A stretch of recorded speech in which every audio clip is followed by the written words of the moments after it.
Hey, how's it going, everybody? This is Deltre, and I wanted to give you guys sort of a first impressions look at Shadows of Valentia. I know some of you guys out there are probably sort of on the fence about it. Should I buy it? Should I not?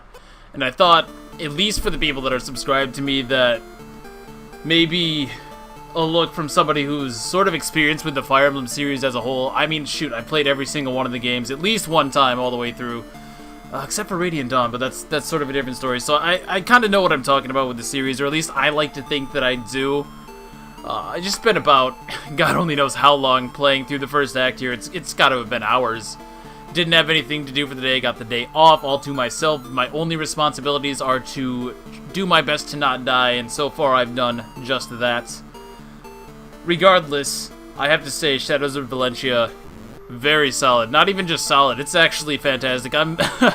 It's killing me to put it down for long enough to record this, to be perfectly honest. No, this is, like, there's no script or anything for this, but I do have a few notes, sort of as talking points, I guess, about things that I'm sure other people were wondering about, some of my initial thoughts, that kind of thing. First, it's probably worth pointing out that I do actually have a little bit of history with Gaiden. Now, much like everybody else, Fire Emblem 7 was my first experience with the Fire Emblem series, but shortly after that, I binged. I downloaded every single Fire Emblem game that I could possibly find, got the emulators and everything set up for that. And Gaiden was actually one that I had spent a surprising amount of time with, believe it or not. In fact, I loved it so much I remember back in middle school when I was sort of binging on this series. I liked Gaiden so much that I actually woke up early just so I could play that before school. No, not like crazy early or anything. This is middle school we're talking about. So I woke up about 15-20 minutes earlier so I could get my stuff out of the way and play it for, 30 minutes or whatever before I got on the bus. And God, how I looked forward to that every day. It was actually a really good experience.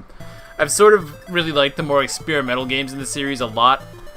My favorite Fire Emblem is Tearing Saga, but since most people aren't going to count that, I would say Thracia 776. And you can kind of see where those are sort of the more fringe entries in the series, for lack of a better word. They just do a lot of things that other games in the series do not. So I really do have a soft spot for that kind of thing. But I think that even if you don't, even if you like the more classic Fire Emblem feel, I think that Shadows of Valentia has a lot to offer for somebody like that as well. Let's just start from the top here. So, the first thing I'm sure that a lot of people were concerned about, and something I was concerned about as well, given the past entries in the series, was the story. Now, you gotta know this right off the bat. Fire Emblem Gaiden, not exactly a Shakespearean epic. There's not really a whole lot to work with there. And given that there's probably about 50 lines of dialogue in the entire game, this is OG Gaiden I'm talking about, I'm really impressed with what I've seen so far. The first thing that strikes me as a huge departure from something like Fates was that the backstory of this game and this world is entirely explained. I know everything about this place. I know the who, the what, the when, the where, the why. Everything is laid out for you. And that leads me to another point. Not only is everything explained, but it is explained concisely. And this is something that I feel like a lot of games, not just restricted to Fire Emblem I'm talking, this is something that a lot of games really struggle with. They'll say a lot of things. They'll say words on words on words, but at the end of the day, you could summarize the information that needs to be understood in a few lines or less. Whereas Shadows of Valentia does an excellent job of making sure that while there is dialogue, there are things being said, there is development happening, it doesn't go overboard to the point that you feel like, how should I put it? It doesn't feel like they could have said what they needed to say in any less words. It feels like all the information presented to the player is relevant. It feels like everything said is important. Like, you would actually lose out on some of the meaning if you were to take away anything from this, and it would feel overbearing or padded out if you were to add anything to it. And I think that Shadows of Valentia hits a really good balance in that sense. I'm not really left wanting for more, and yet on the same time, I'm not left in the dark about what's going on. I understand perfectly everything that's happening at all times, and that's something that I feel that, especially with Fire Emblem, a lot of games truly struggle to do, old and new alike. And that's something that should really be admired, if you ask me. Now, obviously, as I've said, there's not really a whole lot to go with in the original guide, and so what they've done instead is they've added a lot of new cutscenes and sort of lengthened some of the scenarios that would otherwise be over in an instant to sort of really explain things and flesh it out and that kind of thing. That's sort of a pattern with the story as I've seen. They sort of do what they can to flesh it out and do everything they can with how little with how sparse the source material is. They've done a really, really good job with that. Definitely admirable, and I have to say, Intelligent Systems is really winning a few points with me for this one. Again, we've said the story not very complex or anything. It's simple, but it's done in a way similar to Sacred Stones, where there's nothing really groundbreaking about this story. You've heard it before, like, trust me, you've heard this exact story before in at least one other game. But the way that they actually convey the story, the way they actually tell the story to you, the player, sort of makes it stand on its own to the point where you can kind of look past the fact that you know what's gonna happen. Hell, a little bit late for that, I suppose, but yeah, you hopefully that makes sense. You know, it's like, it's predictable, but in a way that still makes you want to keep playing and experiencing the story for yourself. Now, it is very different than something such as Awakening or Fates, but that doesn't mean that all humor is lost. We haven't hit full serious mode or anything like that. But in the instances the game is sort of being a little bit more lighthearted, more humorous, it's far more subtle than it is in something like Awakening and Fates, where it feels like... See, I don't want to go stepping on anybody's toes. I understand that people like Awakening, I understand that people like Fates. I like those games for what they are, but I think almost everyone can agree that the storylines are not the strong suits. I gotta get that little disclaimer out there.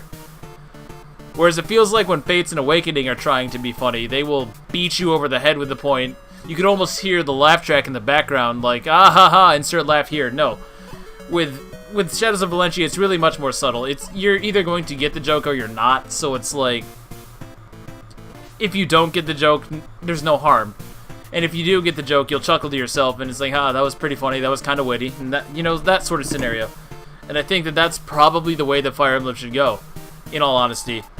That's just an opinion, of course. Something that really surprised me was the fact that this game is fully voiced. Now, it's probably worth mentioning that I've done, like, no research into this game before actually playing it for myself. I just figured I would jump in and take it for what it was. But yes, this game is actually fully voiced. No more of those, like, little one-liners that you would get at the beginning of cutscenes or dialogue, making it kind of awkward in my opinion. Think, again, Awakening and Fates, they were kind of notorious for this sort of thing. But even minor NPCs in this game, like random townspeople and such, they get fully voiced lines as well. I've only heard a total of, I don't know, 4, maybe 5 lines in the entire game that weren't actually voiced, which was really surprising to me, I'll be perfectly honest with you. So we've kind of said that the story is not, it's very bare bones. Not in terms of the way that Shadows of Valentia tells it, but in the terms of OG guidance. So what they've kind of done was add some new characters into the mix. Now these characters are both playable and non-playable as well, including some new villains. I haven't actually beaten the game, so I can't say villain per se, but let's say antagonists. They're people who sort of see things in a different light than you do. And it kind of goes to a different point that I was going to make, sort of forgot to make, that it doesn't really feel like a black and white sort of situation with what's going on. Now, the Empire in this situation is Regalia, and they're sort of this invading force, and yes, they're clearly in the wrong for what they're doing. But it almost feels like both sides are sort of to blame for this whole situation. Now, I don't want to say that it's doing it perfectly or anything. It's definitely clear that Regalia is the bad guy, make no mistake. But you could also see where the Zophians, the land where Alm hails from, are also partially at fault for this whole situation, and that was pretty interesting. So there's like a dynamic with it. It's not just Empire decides to be a bunch of jerks one day and that's that. Now, mind you, again, a lot of the Regalians I've come across so far have been relentless jerks, but there's been a few Zophians as well, so, again, there's a balance, and that's something I really like. Now, I know a lot of people were concerned about supports in this game, and yes, they're in the game, but the ones that I've unlocked so far feel pretty basic, I'm not gonna lie. Again, I'm still really loving this game and everything, but I'm not going to sit back and sort of sugarcoat it. The supports are... they're bad. They're not terrible, they're serviceable, they work for what they are. And especially given the source material where there's they're basically rewriting these characters in their entirety, right? I mean, who is Gray, right? Who is Gray? Who is Robin? Who's now Tobin, you know? So for that, I can't fault them too much, but I'd be remiss to say that I'm not wishing for a little bit more. They're almost... Well, they are. They're exactly like Fire Emblem 6, where they were very sparse and there's not a whole lot of development to them, but they are amusing. They do flesh out the characters, and they were definitely a needed addition, considering the source material. Not really too much else about to say with that. I guess they're just a little bit lacking. They're a little bit lacking for my taste. But I haven't obviously seen all the supports I have to offer. Again, I'm only at Act 2. I'm at the very start of Act 2 for right now, so who knows? There could be some diamonds in the rough, so to speak. It's just worth mentioning that if you're looking for a really deep, complex support system, that's probably not going to be found for you. I do like the way that they actually handled building support points, where you only have to be within 3 tiles of the person that you're trying to build a support with. So basically you have to be in support range of a person in order to build a support with them, which is nice, which means you don't have to have your units, you know, back to back like you would in any other Fire Emblem game besides like Radiant Dawn or Path of Radiance. Going back to the NPCs for a quick second, one other really interesting thing that I had noticed was that their dialogue is almost kind of dynamic. It's really impressive to me that they would go to this level of detail. But let me just give you an example. It's probably easier to explain. So I'm at the beginning of the game, right? I haven't even talked to Lucas. I'm so used to the old names. You're going to have to forgive me for that. Haven't even talked to Lucas or anything like that. I go to the town square. There's 3 to 4 NPC characters to talk to, and they're all talking about Alm, his backstory, how he's always been there with Mycin, how one day he's going to pick up Mycin's mantle, that kind of thing. Okay, fast forward a few minutes. I've talked to Lucas now. I went back, found out Mycin isn't in the house. He's sort of up and vanished. Now I go back and talk to the townspeople, and they're talking about how, oh, Alm, you're going to leave the village? And they're talking about other news that Lucas had delivered, such as... Well, this is certainly a spoiler, so I'll refrain from that one. But their dialogue updates as the story progresses, and that was really impressive to me. It's a nice touch. It's a very nice touch. So the presentation of this game is... I really enjoy it. A lot of the dialogue is going to be playing out sort of Tellius style, where you've got these half... What would you want to call it? Like these half torso... Not half torso, but... Jeez Louise. It'd probably be faster to just throw up a picture or something, but you've got like these half-body character art. I guess that's a good way to describe it, and you're sort of speaking, for the most part, in this first-person style view, where you're taking on the perspective of Alm, and you'll be looking at whoever you're talking to, and most of the cutscenes take place in that way. The backgrounds actually look really, really good. I was surprised. It's very bright, very colorful. If it sort of bothers you to go away from those 3D models that we've been seeing in Awakening and Fates, well, I personally don't mind it at all. I actually think that the character art looks far superior to the 3D models, at least in terms of these sort of storyline segments. But that's just an opinion. Some people could see it as a step back, but I honestly disagree wholeheartedly. The towns, I was really surprised to see that you don't actually walk around in them as you do in the original Gaiden. You're sort of on a...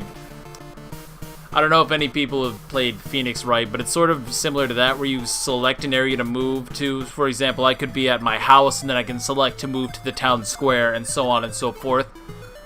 Again, I'm not really entirely sure why they chose to do it that way. I guess just to save space. It is a little bit jarring, considering that they do have fully 3D environments in the game in the form of dungeons and whatnot, but it definitely works. It definitely works. It's serviceable, to say the least.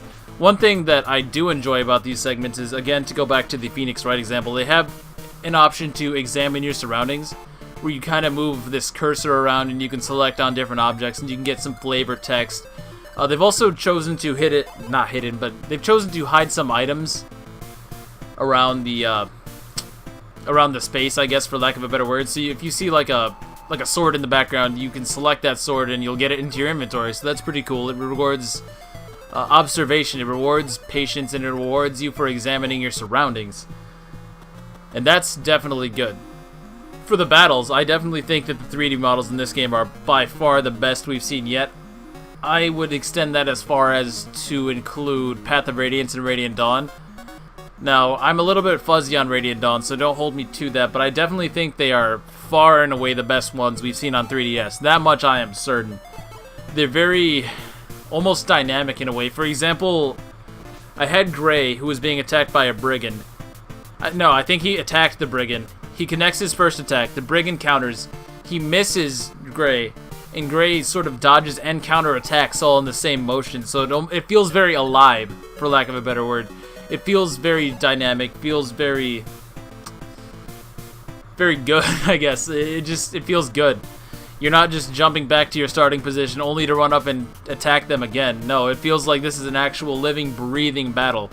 And it does a lot to really pull you into the world, I feel. For someone who typically plays with their animations on like I do, at any rate. The dungeon crawling, I'm not going to say I'm indifferent on it. I really do like it. To be honest, it's more than I thought it would be. You know, I was thinking it would be this really basic thing, but even... What was the second dungeon called? I can't think of what it was off the top of my head, but it was a lot bigger than I thought it would be, despite only really being, you know, one simple puzzle or whatever you want to call it. There's a lot to explore at any rate, more than you would think. There's little trinkets you can find. I don't know what this whole forging system's about, because again, I haven't looked up anything about this game, but I've been finding a lot of tokens that apparently you can use to forge, and you'll find a lot of them if you cut down grass, break open objects and such. Sort of like Legend of Zelda in a way, where if you cut down the grass, you get rupees. Well, if you cut down the grass in this game, you get forging coins. It's at the very least an interesting way to do the dungeons, and I definitely liked that. As for the art style, I think that it's overall very fantastic. I sort of think of it as halfway in between Awakening Fates and the Telia series. It's got more of this realistic style to it of the Telia series, but it doesn't feel too serious, if you know what I mean. It's not like... It's hard to put into words exactly, but if you look at the art, I'm sure you'll see what I'm trying to say. It's not cartoony, but it's not ultra realistic in the same vein. It's very strange in a way, but it works fantastically, and it really fits the tone and the overall mood of the game as a whole. And I'm glad they didn't drop the ball with that. Honestly, I don't think that the Awakening Fates art style would have worked for this game, at least not with the way that they have written it. The art style in those games is just not serious enough for something like that, in my opinion. They're almost more anime-esque, more cartoonish, whereas this one strikes a nice balance between realism and video game-esque. Now, as for the gameplay, this is where a lot of people will have their decisions made or broken, I would imagine. You should know it's mechanically basically guided. It's basically guided in every single way. I'm not going to give a rundown of all the guided mechanics because there's a lot of them, and we could honestly spend 10, 20, 30 minutes talking about that in and of itself. But some major things that you would probably want to know if you were thinking about jumping into this yourself. 1 point of speed is all it takes to double. That was something that I had completely forgotten. I almost thought they might change this, but no, they did not. If I have 10 speed and the enemy has 9, I will double him. If I have 10 speed and the enemy has 11, they will double me. And that's really all there is to it. As for promotions, this is another good thing to know. Promoting a unit will take you up to their class bases. So if I'm a villager with 4 speed and mercenaries have 11 speed, promoting into a mercenary will give me 11 speed. If I have more than 11 speed, I'm not going to get any stat gains upon promoting into that class. And that's something that I think a lot of people will probably find very strange. Definitely takes some getting used to, but I kind of like that. It really keeps the game going, in my opinion. It gives you incentive to promote when you can, not necessarily just at level 20 or level 15 or whenever you feel more comfortable with it. You can still certainly do that. You can fish for more stats. There's nothing preventing you from doing that, but it really incentivizes you to promote when possible. And personally, that's a decision I like. I know some people who are all about maxing out their stats, even in a normal game, you know, the people who grind to level 20 in arenas and such like that. There's nothing wrong with doing that. But I think that in terms of making the game more fast-paced, this is a good way to do it. I'm sure most of us know by now that weapons and guided do not break. If you have a lance, you will have that lance forever until the end of time, but you can find other weapons such as iron lances, steel lances, etc. that will not... They don't really function as weapons, but what they do is they give you stat bonuses and sometimes penalties to your stats. So a steel lance, for example, gives me 4 more power, but it also lowers my speed by 1 point. And those, again, they do not break. Something else they did with this game, though, if you don't know, is they have added sort of weapon skills where if you use a weapon for long enough, you become proficient in that weapon, and you will now have access to a new technique. I forget what they're called. I think they're called arts, if I'm not mistaken. And you can activate these arts at any time on the battlefield by sacrificing a small amount of your HP. For example, if I'm willing to spend 2 HP, I might get a small boost to my attack power, my accuracy, things like that. It's a really cool system, and it kind of gives melee classes a companion to the magic system, which also draws from your HP and has its own separate command list to do different spells and whatnot. Again, I'm not going to go over every single mechanic of Gaiden, but those are just some basic ones. Now the maps. This is an area where I was personally terrified, and I'm sure that a lot of people who have played OG Gaiden were as well. But you know what? Despite the fact that the maps are almost note for note identical to the way that they were in the original Gaiden, these maps are actually really fun. They have their own sort of flow to them. It's not exactly the same as... Let me think of a good example, I suppose. It's not exactly as the same as a map in Conquest might flow. It's certainly not. But I don't think it's exactly Awakening either in that sense. If you don't know what I mean, Awakening is generally viewed to have very bare bones, sort of flat maps without a lot of terrain. And Gaiden does share some characteristics with that. If I were to like dot it out on a line, I would definitely put it closer to Awakening than Conquest. On the other hand, with the improved speed of this game, just like mechanically, it moves much faster than an NES game possibly could. I'm not finding these maps to be nearly as much of a drag as I originally had. It's kind of ridiculous in a weird kind of way, but on 3DS these maps are actually pretty good, whereas on NES these same maps were terrible and felt like a slog. I mean, not to say the Gaiden had nothing but terrible maps, because that's not true, but I hope the point I'm trying to make comes clear.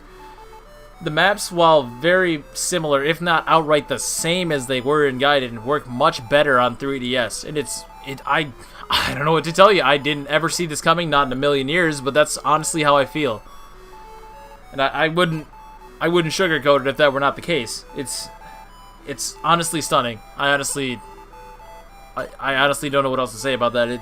I really do think that the Gaiden maps have sort of their own charm to them, and they really, really stand out on 3DS hardware.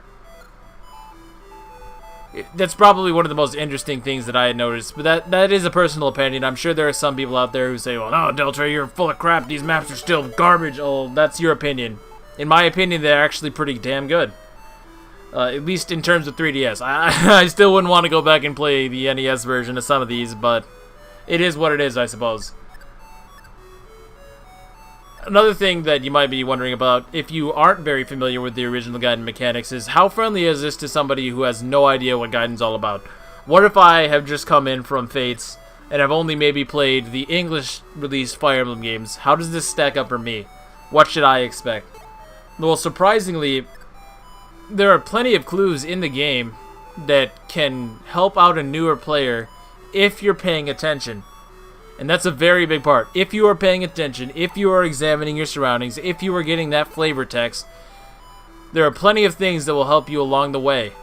For example, I was just messing around in Ram Village, which is the area that you start the game in, and I was examining, I think it was Alm's house, and he makes a remark. He goes, oh, this scorch mark right here, this is where Cliff left a mark while he was practicing fire magic or something like that. And that right there tells you, as a new player who has no experience with Gaiden, that when you get the option to class change, maybe I should make Cliff a mage. Alm was talking about how he was practicing fire magic. He probably makes a pretty decent magic user. And I thought that was brilliant. I thought that was absolutely brilliant. That's a really good way to do it without holding the player's hand, forcing them into some sort of decision.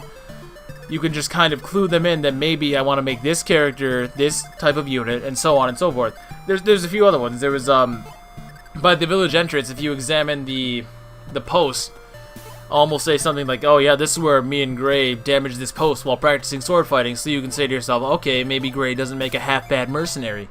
You know, it's that kind of thing. It's that sort of situation where if you're examining your surroundings, if you're really enjoying the game and not just trying to rush through it, the game actually does a pretty fantastic job of cluing you in on little things like that that'll make your life easier as you go along. And that's something that's definitely to be admired. Let's see what else we got. Oh, here's a notorious one. Growth rates. Growth rates are definitely low. They are absolutely low. But I'm not entirely sure if they're OG guidance growths or what. On one hand, my gray has been utterly horrible. I don't think he's gotten anything more than 1, maybe 2 points at best in any given level up. But on the other hand, my Claire is a goddess. I don't know what to tell you. I didn't actually jot this down in my notes, but there's these little accolades that you can get in the game, like sort of little medals, and I don't know that they do anything, but they're sort of like little awards that you get for completing certain objectives. Like, okay, you beat your first map, here's a little medal that says, hey, I beat my first map, go me. I got one after clearing out the second dungeon that was like, your unit is insanely blessed, is essentially what it was saying. And I was like, yeah, she is, because my Claire has like 15 strength at level 6, or something ridiculous. Now, mind you, I did use, the lion head statues on her to give her 3 more points of strength, but that was only because she hit strength 4 times in a row. So yeah, I can't confidently say, and I'm not going to look up the growth rates for this because I kind of like not knowing, but I do think that you should know not to expect some crazy high stat gains upon leveling up, as you might in a game like Fates or Awakening or Genealogy if that's her cup. Now, while I don't think they've really touched up growth rates too much, they may have. Again, growths are really such a weird subject because they always come down to luck, so you really don't know unless you look them up with hard numbers or anything, but I digress. They didn't really do much in terms of tuning that, but they definitely did make some nerfs across the board. For example, this mostly comes into play with staffs. The warp staff is now magic over 2 for range as opposed to 1 to all range, meaning you could originally, in the original guiding, you could warp a unit next to you to any location on the map. Now there is a limit to that, and that limit being magic over 2. Same with the physics staff. They didn't nerf it quite as hard. Physics staff is now range 1 to magic. So if I have 10 magic, I can heal somebody 10 tiles away. It's a really interesting decision that they chose to nerf those 2 aspects over everything, but I do understand where they're coming from, sort of. You could do a lot of cheesy things with the warp staff in particular, but given how strictly they adhered to the original game, it is a little bit surprising to see that they did bother to actually touch some things up along the way. Now, another thing that, again, I looked up nothing about this game, so I was sort of blindsided. I saw fatigue and I said, whoa! But no, fatigue is in the game. It does not work like it does in Thracia, however. What will happen is eventually, after fighting a certain number of battles or taking a certain number of actions, I'm not entirely sure what it is that exactly determines this, but after a certain amount of time, let's say, your units will start to incur stat penalties, and they will no longer be as efficient at fighting as they would be if they were at full strength with no fatigue. It's an interesting idea, I'll say that much, but here's the thing. It's completely irrelevant, because there's so many ways to clear fatigue on your entire party. So, from what I can tell, if you go to one of the Mila statues in the game and offer some sort of tribute to said statue, you can clear the fatigue levels of all your party members, setting them all back to 0. So you're basically in tip-top condition, all at the expense of some little trinket that you found. Like, I seriously, I think I gave her like an orange or some random crap like that, and you find oranges all over the place, and all of a sudden my fatigue was wiped away. And mind you, having cleared out the Thieves' Shrine, having done the 2 battles prior to that, none of my units were even fatigued. I had no stat penalties on any of my units, so the threshold for this fatigue must be incredibly high, to the point that you're not gonna typically be hitting it, provided that you take advantage of what the game gives you. Alternatively, if you're in the middle of a dungeon or something like that, and you become fatigued, you can also simply eat an item. For example, there's lots of food items in the game that you can simply eat, and it will clear your fatigue status. So there's plenty of ways around it. I really can appreciate what they were trying to do. But as of now, again, I've only cleared Act 1 here. As of right now, it just seems so irrelevant. I don't even know why they bothered to include it. And mind you, I'm playing on hard classic, so I can't say that there's really anything how should I put it? Because I'm playing on hard classic, I'm confident that there's not like some other variable at play here. There's not like a difficulty modifier or something like that where I'm not getting fatigued because I'm playing on normal or because I'm playing on casual. No, it just takes that long to accrue that you're not really ever worried about it. At least that's been my experience so far. Speaking of the dungeons though, let's go back to that. One really cool thing I liked is the fact that you can sort of get preemptive strikes. Now if you don't know what the dungeons are all about, think of sort of like a Persona-esque over-the-shoulder kind of view. Not really over-the-shoulder, but like behind the character sort of view. And you can run around. If you see an enemy on the battlefield, you walk into them and initiate the battle. You can also attack them first on the battlefield, or on the sort of, not the battlefield, but like, how should I put it? While you're still in the dungeon map, if you attack them, you get sort of a preemptive attack, and what it does is it will deal damage to all the enemies on the battle. And that's pretty cool. So if you attack somebody first, you might deal like 5-6 damage to every enemy on the opposing side of the field, and that's really cool. It kind of incentivizes alertness. Now, I haven't been attacked first by an enemy myself, but I imagine that if they get the jump on you, it would be a very similar situation, so that's something you want to look out for. Another thing I noticed is that sometimes reinforcements will come if there's like if there's a group of enemies nearby. Let's say I have one brigand that I'm going to attack from the dungeon map, and then over a few feet behind him there's another brigand or something like that. You can actually initiate battle with both groups at the same time, and what will happen is the other group will appear on the battle map as sort of reinforcements. It's a cool idea. I actually really like that. Sometimes I've just had it happen randomly though. Like one of my first battles, I attacked a brigand in the Thieves' Shrine, and then it's 3 guys. I'm thinking, okay, this is easy. 3 more guys appear, which I assume to be the brigand behind him in the dungeon map, and I say, okay, that's a little bit trickier. And then from the other side, 3 more just appear out of nowhere, and I'm like, whoa, chill. This is like the 3rd battle of the game, man. So you can't always be too careful, or you can't always be too confident when approaching a battle in these sort of situations. You gotta really think about how many enemies are in the surrounding area. You're not necessarily taking on just that one unit. Speaking of battles, though, the difficulty.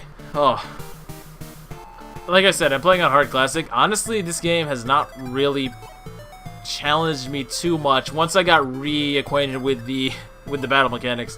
Now, I will be perfectly honest. On the first boss in the Thieves' Shrine, I lost Faye because I didn't realize she was going to get doubled by the boss brigand, whatever his name was. I don't even remember if he had a name, to be honest. But I didn't realize she was going to get doubled, and I lost her. And you don't have the turn wheel at that point, so I had to restart and play it. I had to play the dungeon again. But aside from that one time, it's really not been too tough. Honestly, I feel as though the power of your units matches the power of the enemy. At the very least, in a lot of ways you actually outstrip them because of the availability of certain items and equipment that you can use. I will say though that it feels fair in its difficulty. I don't really feel like the game is BSing me. I don't really feel as though anything that I have come across so far at any rate has been unfair. Like there was no way for me to plan for that kind of thing. As long as you're really observing the enemy, you're not going to be caught off guard by too much. Although there are certain enemies in the game that might give you a run for your money, especially early on. For example, I think it's the 4th battle of the game, not counting the random battles and whatnot, but the 4th actually required battle of the game, where there's that mercenary with the leather shield, and he makes his way all the way across the mountain, just like he did in the original game. That dude has like 12 or 13 speed, so he's gonna double everyone. If you're not watching out for that, he can be really tough to take down, especially considering due to the fact that he has the leather shield, he also has like 10 defense or something crazy like that. 10 or 11 on hard mode anyways. So he's really bulky. I don't think you can take him down in one round unless you've been heavily grinding. So he's like almost a boss in and of itself. So there's little spurts of difficulty like that, but it's nothing really crazy. Again, I'm only at the end of Act 1 right now. I just defeated the Act 1 finale, so I'm moving on to Act 2. Maybe my opinion on the difficulty will change as we go on, but for now, I would say that if you pick it up, play on hard mode. Just play on hard mode. It's really not that bad. I haven't even spent any time grinding because of one of the other small mechanical changes that they had made to this game. So in the original Gaiden, every time you would enter a battle, a small amount of the experience would spill over to some of your other party members. Now, I got into the first battle and I saw that there was no group experience. I was kind of freaking out because, if not for that, leveling up some of your weaker guys would be considerably more difficult. But what they've chosen to do instead is allow bonus experience at the end of each map, where the units that participated in battle will get a small boost to their experience. I've seen it go anywhere from like 15 points to 30 points. And that's a really good addition. I really enjoy that fact. It makes leveling up your healers not be a total pain in the butt. And it's a great choice. It's a great choice. It's also much clearer than the group experience system was in the original game. So there's not really too much need for grinding that I have found. I haven't actually spent I haven't spent one single battle grinding out for experience because I felt I was underleveled or my units were too weak. The game is actually paced in such a way that while grinding is an option, yes, you can most certainly do it. It doesn't seem to be required in the same way that it was in the original game. Again, I'm only at Act 1, so don't hold me to that. But even on hard mode, it seems as though you can play as though it were a traditional Fire Emblem game in a sense. One other thing that I had noticed that they had updated and added into the game was the availability of side quests. Now, I've only found one so far, but after clearing out the Thieves' Shrine, I went back to Ram Village, and all of a sudden there's this new NPC later in the town square, and I talked to her and she says, "Oh man, these bandits just robbed me. I'd sure appreciate it if you could go kill 20 of them." She's a real bloodthirsty lady, I guess. But I go back to the Thieves' Shrine, kill 20 thieves, and go back to this lady, and she rewards me with some like water of life or something like that. So I'm assuming that there will be many opportunities within this game to do optional objectives that have some sort of reward. Another one that I had found was this old man near the start of the game. He's also in Ram Village, and you talk to him and he said, "Man, if I could just taste ram wine one more time." Well, you kill the boss of the Thieves' Shrine and he actually drops ram wine. So you take it back to this old man and he gives you some small reward. I can't remember what it was off the top of my head. But again, it's all these additions that they have made make exploration feel worthwhile. They make it so that you really want to take in your surroundings. They make it so you really remember some of these NPCs, because you always want it in the back of your mind that maybe you can do something that'll help them out. Maybe there's some way that you can get that thing that they were looking for. And if your RPG instincts kicked in, you'll probably say to yourself, "Man, maybe I can get myself a nice reward." It's a really cool feature. These things were entirely absent in the original game, but it definitely rewards you for your observation. It definitely rewards you for experiencing the game that Intelligent System has created and not just rushing through trying to clear it as fast as you can. And that's something that I really like. There's not really too much more that I honestly have to say about this. One more small thing, though. I also noticed that when you go back to areas that you've already visited, sometimes your party members will appear in that area and you can talk to them for more backstory or insight into their characters. That was really cool. Right now, I'm at a point where Tobin and Gray are they're like arguing, not arguing necessarily, but they're both kind of fighting for Claire's attention. It's kind of funny. Just small things like that to flesh out the world. Make it feel like your army is alive, you know, not just names and numbers, but actual people. It's cool. It's really cool. I'm overall very happy with the presentation of this game. The gameplay's solid. Not really a lot that I have to complain about. Oh, wow, I actually talked for this like 30 minutes. This was not intended to be that long. Not at all. So I think I am going to cut it there.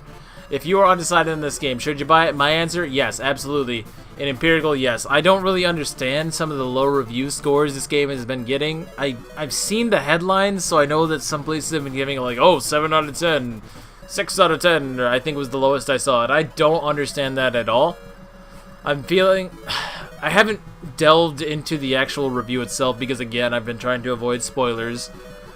But I feel like there was some sort of miscommunication about what this game really was to these people. I feel like their expectations were not on par for what this game actually is. And I actually see that a lot, even in the more in-the-know community, so to speak. Like, oh, this game didn't sell very well. This game's selling like crap. We're never going to get another Echoes again. Guys, this game sold 80% of its stock. That's the facts. Those are the facts of the situation. This game sold 80% of the created stock of this game. Intelligent Systems knew damn well how well this game was going to sell. They're not disappointed. There's no person in the business world who would be disappointed by moving 80% of their stock. So let's just put the torches and pitchforks away. Let's just accept that this is Gaiden, okay? It was never going to be as big of a release as Fates, okay? It was never going to be as big of a release as Awakening, but for what it is, it's an absolutely fantastic game. If you have 40 bucks, I definitely recommend that you pick it up if you have not already. And having talked for way too much, I think that's going to do it for me. Peace, guys.